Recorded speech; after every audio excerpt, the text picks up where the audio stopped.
Le Made in France, vous disiez, c'est un de nos axes principaux de communication. Il y a plein de labels sur le Made in France. C'est difficile de s'y retrouver.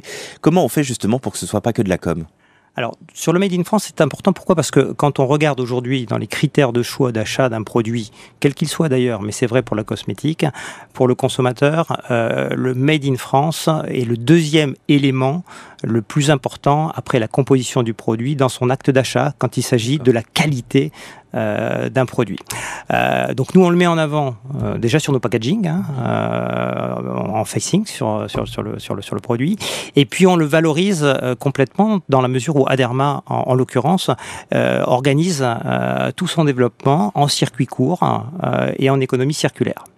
Donc ça nous permet aujourd'hui de communiquer à nos consommateurs le fait que eh bien, on a une empreinte carbone extrêmement courte entre le moment où on développe nos produits en R&D, le moment où on extrait, où on cultive notre avoine Realba en agriculture biologique, le moment où on l'extrait, où on le produit, et après le moment où on le commercialise. Alors ça c'est vrai pour les clients français, mais j'imagine que c'est peut-être encore plus vrai pour les clients étrangers. Je crois que vous exportez environ la moitié de votre production, en tout cas vous vendez la moitié de votre production à l'étranger.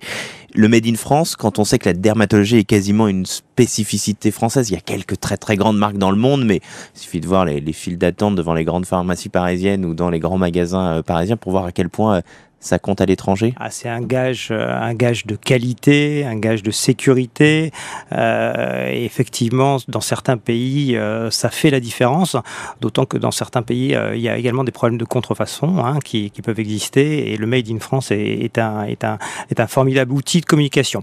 Même si on voit monter des préférences nationales aussi dans d'autres pays que la France. Par exemple